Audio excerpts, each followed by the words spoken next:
Hi, everyone. Welcome to this episode of Beyond Max Q. I am joined today with Julia. I am so excited to have her here. She is the CEO and founder of Aligned Recruitment. If you've been following her journey on LinkedIn, or if you haven't, you should be. It's tremendous. I mean, she has built a business. I think you were let go when you were pregnant and then built a business out of this, out of the ashes. And you are so incredibly successful, a dynamo, but also just a tremendous person. And so I'm excited to interview today to talk about all of the things. So would you mind sharing a little bit about your journey? Thank you, Molly. I'm so happy to be here. Yes. Hi, everyone. I am Julia Arpag. I am, as Molly said, the CEO and founder here at Aligned Recruitment. And yes, I started the business not when I was pregnant, actually, 5 weeks Okay. after my son was Oh, born. sorry. No, you're fine. It was hilarious either way, but just to be clear. Girl, Um, it's hilarious. I would say traumatic. right, like absurd, crazy, whatever. Yeah. So yes, my CEO of the startup that I worked for at the time called me and he was like, honestly, there's no money. Like, it's not you, it's me. Like, he was like, I haven't paid myself in months. This is just where it is. And the startup world, you almost expect to be laid off at some point. So it was my first experience with that. But the amazing thing is, I had this itch for about a year to start my own firm. Mhm. And I was terrified for all the same reasons a lot of people I know are terrified. Like, it feels like a huge risk. It feels Yes. like, what if I'm bad at sales? It feels like there are so many things that go into owning a business that I've never done and don't know how to do. So I think that fear had really held me back. And when you have a stable paycheck, it's really, really hard to walk away from it. But that conversation is really what prompted me. And I did get several job offers after that, which was amazing and a huge gift. And I ultimately said no to all of them because I was like, no, this is the time, this is the moment. I'm going to do the thing I've been thinking about. And it's been amazing. Like, I really could not have anticipated the past 2 years going as well as they've gone, honestly, because not only did I have that baby who was 5 weeks old when I got laid off, I also had a 2-year-old at the time, and my husband and I were foster parents at the time. So we had two teenage foster sons. So uh, when I look back at those early days, I'm like, I really don't understand how I did this. And that was even only 2 years later, right? Like, I still have, like, now I have a 2-year-old, a 4-year-old. Those foster boys have since moved on to another home, but like, we're still in the thick of it over here. But it's been an amazing journey. We just hit 1 million in revenue a couple weeks back, which was amazing. So very grateful. It's been an awesome journey. Yes. Well, and I would love to talk about that. So, um, you started and now you're scaling. And I think the scaling piece is something I would love for you to talk about. What has that been like? What are some tips? What are your thoughts on that? Oh my gosh, I have so many thoughts on that. So what we do is hire, right? Like, all we do is help other businesses scale their teams. So I have a little bit of an advantage here, which is awesome because I talk to a lot of early stage founders about what is the best strategy. How do you scale your team while still keeping an eye on profitability, of course.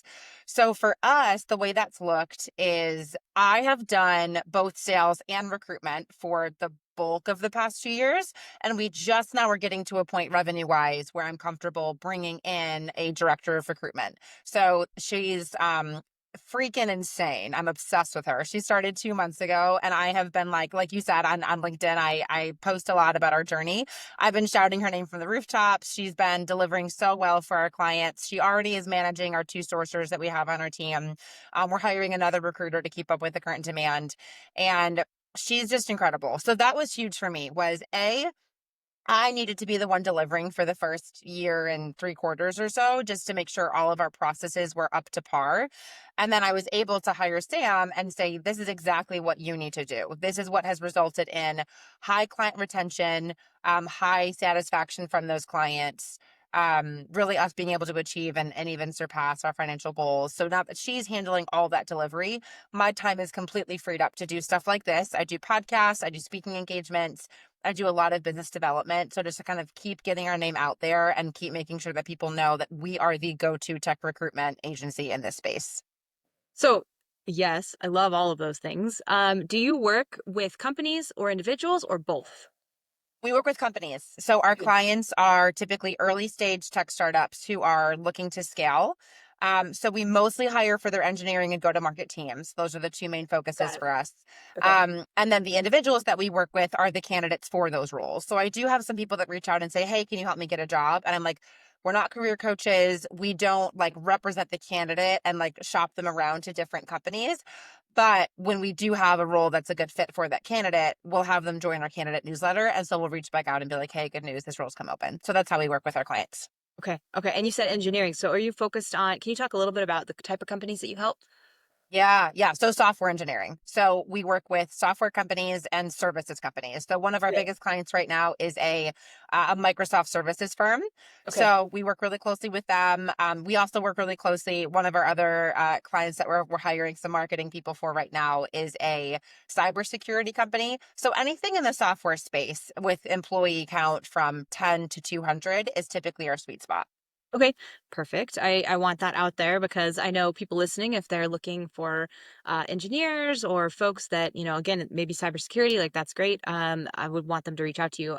So from a founder perspective, because you've been there, done that, did you bootstrap this whole thing? Or did you get funding Oh, at one point? 100%. Oh, I Yeah. think taking VC funding is way scarier than bootstrapping your company. Because hear me say, my big motivator was flexibility. That is what I cared about more than anything else. I wanted to have total autonomy over the way my business started and ran, the way I spent my time, and the way work and family interacted. So no, it was a huge, huge, huge priority for me to bootstrap from day one. And how did you, I mean, how did you approach that? How did you do that? The bootstrap? Because everyone's, I mean, it's scary. And then how do you know, like, you don't run into a situation like that one startup founder who's like, I have no money. I've been paying myself for months. Like, what? Yeah, Was that like, yeah. was there like an earlier point, for him where it's like, maybe you should have stopped? I know, right? So, a couple of things. I think personally, I am very, very frugal. So, my husband and I had already had like a decent, just personal safety net where we said, okay, we have the finances. Like, this is an option. I don't need to be making money right now. I have time to build this thing. So, that was number one. That gave me a good amount of comfort. And then number two, my husband and I agreed this is our runway. If I haven't hit this amount of money within the first year, then I pack it up and I go get a W 2 job. So we had that agreement. We knew exactly what our personal finances looked like, and we knew what our business finances had to look like for us to be able to stay in the game. Mhm. That's really good. I love the runway piece. And I imagine that's the same, like, even still in your business. Are there still milestones that you're setting for yourself? Not like this or nothing, but like, your goals. Like, what does that look like? Absolutely. So we have a certain threshold that we make sure that our business savings account stays at. And then as a founder, I have a lot of flexibility with how much money I personally take out of the business every month as my like quote unquote paycheck. And again, because my family has been really careful with our finances and made sure that we have more than enough set aside for the goals that we have as a family. If there are months that I do need to pull back on how much I'm taking from the business because I'm investing in something, I do a lot of executive coaching. That is so, so important to me. I've invested really, really heavily in the business and in my own development as a leader. I So see. there's been lots of times where I've pulled back from what I take home so that I can invest in pieces like that. So I can keep growing the business even more. Do you have recommendations? What Oh my like gosh, I have so what do many. you use Oh, it? I have Yeah. so many. So because I'm in the recruitment space, all of Yeah. my recommendations are going to be recruitment specific. But my number one is Diane Prince. She's been my executive coach since day one. I literally hired her before I even started paying myself. Like all the money I was making, I just like funneled back at her. She started and scaled or started and sold a $28 million staffing business. Like 25 years ago. Wow. So she was doing it as a young mom at the time, like very similar to the stage I'm in right now. So I wanted to learn from her. I'd never sold a day in my life before I started the business. I'd only ever recruited. I had Mhm. literally no idea how to sell anything to anyone. So that's the first thing I needed to learn. So she taught me that. Last year, I joined a mastermind that taught me a lot about kind of like AI optimization, stuff like that. So that was very helpful. I hired an operations manager who runs all of that for us now, which is huge.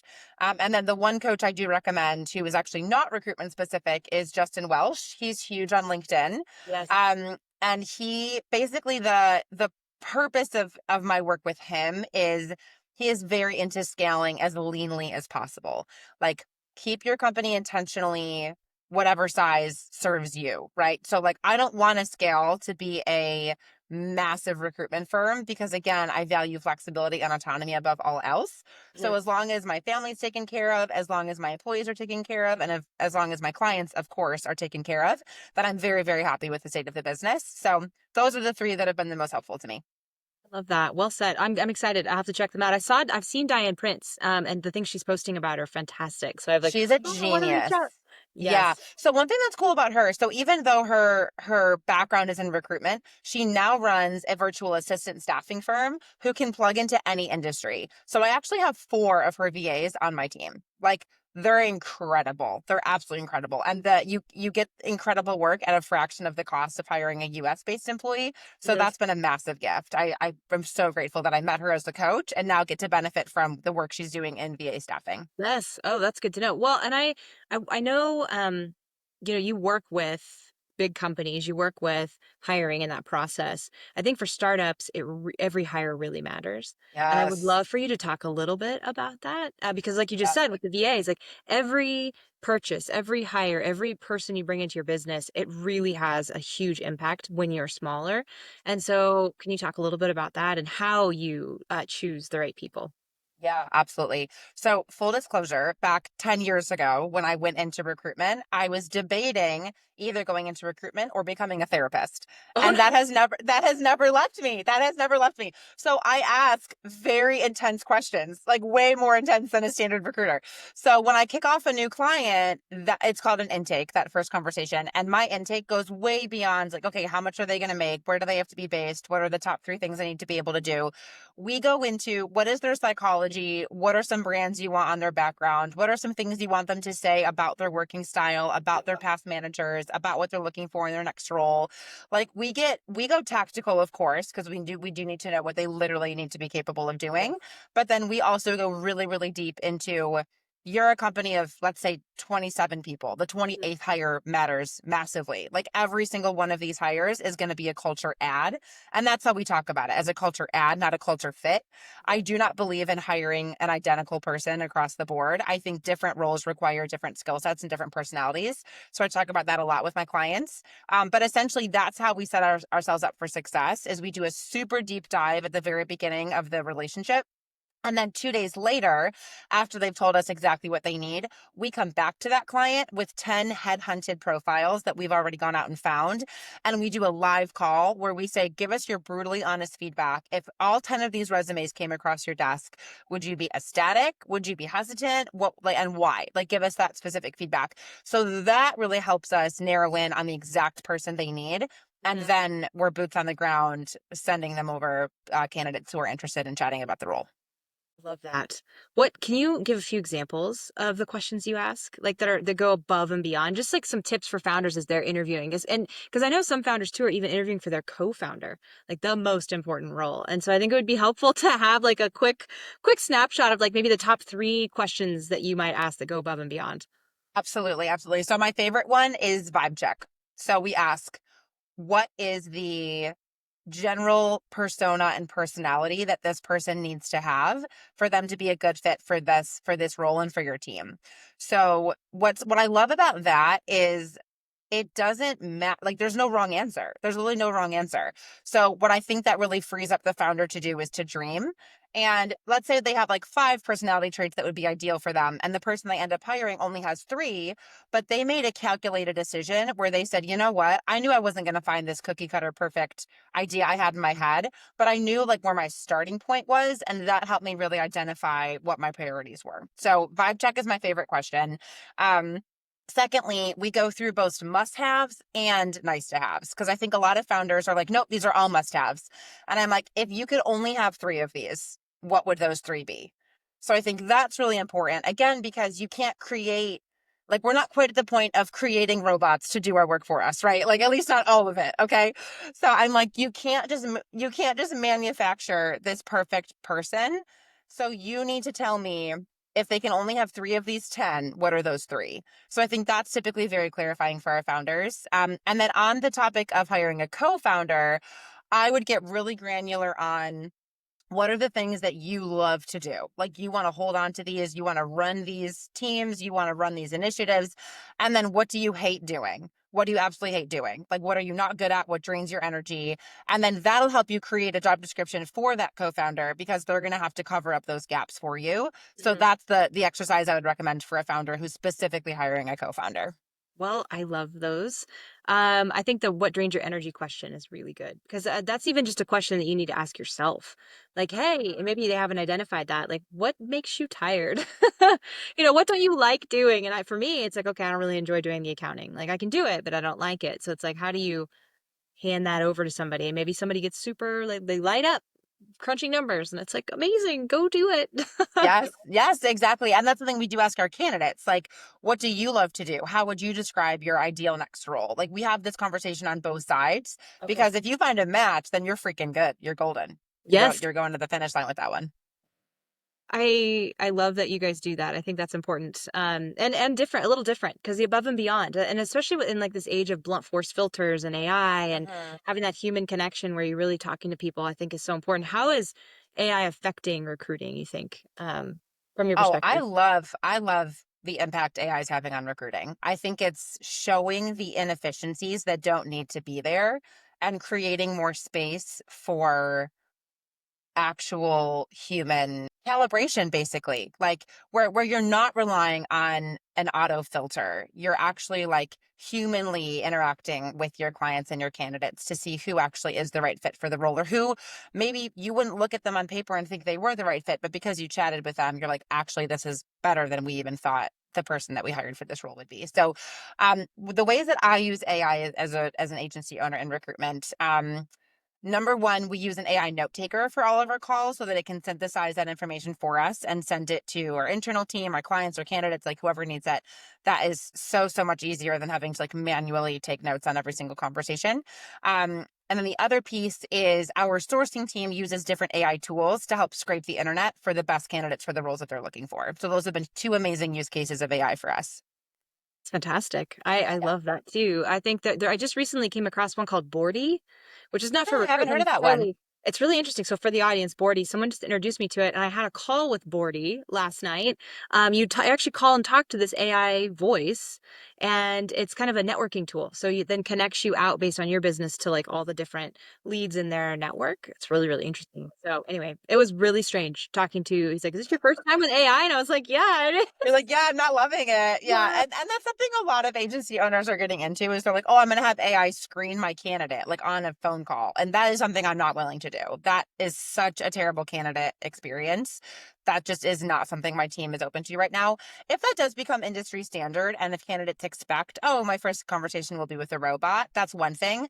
But right now, that I've just seen across the board, that is such a turnoff for candidates. And we're only hiring these super high level Yes. positions where a candidate would be like, no, like I'm a six-figure CRO. Like there's no chance that I'm gonna talk to this robot for my first step.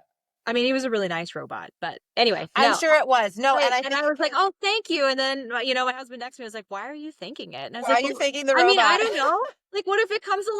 I don't." I know, I know. And hear me say, like, there's definitely situations, like, I'm assuming you knew you'd be talking to a Yes, robot yeah, for that call. I Right. did. Yes, yes, yes, So, yes. like, it Totally is what fine. it is, right? Like, I Okay. think there's definitely use cases for it for sure. So I'm glad you had a good experience with Bordy. Yeah, That's so check it awesome. out. Check out Boardy. I will. I would love to talk about LinkedIn, because I think you're doing it incredibly well. And I know that's not what you do for a living, but I feel like you've built this brand and you're engaging your audience and you're doing biz dev and I want you to talk a little bit about that because I think it's so important for founders. I mean, I come from marketing and I think it's hard for founders to sometimes be sales and marketing if that's not their background. And so I'd love for you to talk a little bit about that. Yeah. So, like I said, it was not my background at all. I had literally only ever been on the candidate side of recruitment. I had never, ever closed a client in my life. I had no idea how to do it. So, sales and marketing is a completely new motion for me. So, what I did 2 years ago when I started the business is number one, I hired Diane, like I said, for like the direct outbound sales. And Mhm. then number two, I took a course on effective LinkedIn marketing. And that absolutely changed the trajectory of my business. So cannot recommend that highly enough. I already mentioned Justin Welsh. He has a really strong LinkedIn course. The one that I took 2 years ago was from Toby Oluwole, who is an absolute genius. Oh my gosh, I cannot overstate what an impact his course made. But essentially it talked about you do have to build a personal brand. Like there's just no point in being another like super stuffy, like, coat and tie kind of voice on LinkedIn. And that's just not who I am. That's not who I want to be. So it made no sense for me to even build a brand like that that didn't resonate with what I value and what I want to talk about. So it's been cool because by being as authentic as I am, people know exactly who I am. They know exactly what they're getting when they get on a sales call with me. And honestly, that makes all of my leads warm because they feel like they already know me to some extent. So they're already getting on a call with someone who they like and trust and understand where they're coming from. I don't know if you've heard the stat that 50% of buying decisions are made before they even get on the discovery call. A big way that I help them make that buying decision is I'm just authentically like, this is who I am. This is what my business does. This is who we've helped. This is how it looks. So that they already know all that. And then we get on a call and then they're like, yeah, let's go. Great. No, and it sounds like it's working. You know, It is working. that's what I want to Yes. encourage founders because I think it's so important. And it's hard to talk about yourself and it's hard to post selfies and put yourself out there. And if that's not your brand, that's okay too. But Yes. find what that brand is and then do it. And I think just Yes. consistently doing it. Yeah. Or it's hard, but posting every day. And if LinkedIn isn't the medium, then find the medium. If it's Facebook, great, Facebook. If it's TikTok, dance it up. I don't know what it is, but find your I don't know if I could do TikTok personally. I'm like, I don't know. That's like that's a whole nother level of like coordination and effort to like edit B-roll footage and Totally. No, that is not my skill set. So that's one thing I love about LinkedIn is that text only posts do so well. Like I can literally just talk about the business, talk about a reflection I've had, whatever the case may be. And then I don't have to have like a video or a photo or like this perfectly edited montage to go with it. So I do love that freedom for sure. That's perfect. So again, we do keep these short. So is there anything we have not covered that you'd love to share with the audience today? Keep in mind that they're all founders in different stages, and we also have a lot of funders. So I think it would be interesting to talk about if you help funders, so VCs, with recruiting for their portfolio companies. I don't know if that's something that you guys do or can do. It sounds like it, but Yeah, yeah, no, that's a great call out, Molly. So yes, so we actually do have some VCs that we're chatting with who want us to basically be the go-to recruitment resource for their portfolio companies because they know, right? You're the VC. You're very, very, very passionate about making sure that your investment makes sense and serves yourself, serves the Mhm. company that you invested in. So yes, we do definitely work with portfolio companies to help them hire that first marketing hire, that first sales hire, that first engineering hire. And yeah, I would say the number one thing to keep in mind as you're hiring is that it should be super time consuming. Like I know no one wants to hear that, but you shouldn't just like do it as fast as you can just because it's one of the million action items that you have on your list. You should outsource it. Like, yes, obviously that's what I do. Like it benefits me for you to listen to me, but it benefits you for you to listen to me. Because if you rush a hire and then you make a mishire, that is going to cost you way more money than just doing it right from the beginning. I would say that that's also true for marketing or sales or really any job function too, where it's like, hey, if you don't do this well the first time, then it really can cost your business more in the long run. So that's a good point. Exactly. But personnel, I would say rocket right to the top of the list because a bad hire can sink the ship pretty quickly, Uh-huh. I imagine, especially in startup land. So Yeah. we always end with the same question. What are you currently reading? Oh my gosh, I love that question. I'm currently reading The Gap and the Gain, which I could not be more obsessed with. So it talks about essentially most of us live in the gap, us being high achievers, business owners, founders, where we're measuring ourselves from where we are right now to where we want to be. So we're always like chasing these audacious goals. And then once we get there, we're not satisfied because we already have another audacious goal. So his premise is you will actually be happier, more effective, more productive, and make more money if you focus instead on the gain. So counting your successes backwards. So Mm. for me, looking at 2 years ago, I was laid off with a baby, a toddler, two foster Mm. sons. Now I run a $1 million recruitment business. That's amazing, right? Like, let's just focus on that gain instead of me sitting here and being like, well, but I still have these really lofty targets for the rest of 2025. Or, well, I didn't sign this one client that I've had my eye on yet, right? Like, you get to choose which energy fuels your day, gap energy or gain energy. So I am all in on being fueled by gain energy. Gain energy. I've actually noticed that in your posts. They're always very positive though, so encouraging, which is I think helpful because you read a lot of stuff on LinkedIn and it feels like people are, have you done your cold plunge yet? And it's like, no, I haven't. And so it's like, oh, Few. Yeah, there's a lot of fear mongering and there's a lot of comparison. Like we all know comparison is a thief of joy right. and it's never going to work if you look at someone else's cold plunge or someone else's $100 million company and think, "Oh crap, I wish I had that." No, no, no. Where were you? Where have you come from? And then in that energy, you can decide what are goals that are resonating with me and who I am and where I've come from and where I want to go. Well said. Yes. And no, I'm not doing cold plunges. I'll do a sauna. Like that I will sounds happily do a like sauna. I'm Yeah. about that, but I'm not gonna cold plunge. And if that means I don't make it, then I guess that's it That then. I guess it is what it I'm is. I'm Yeah. out.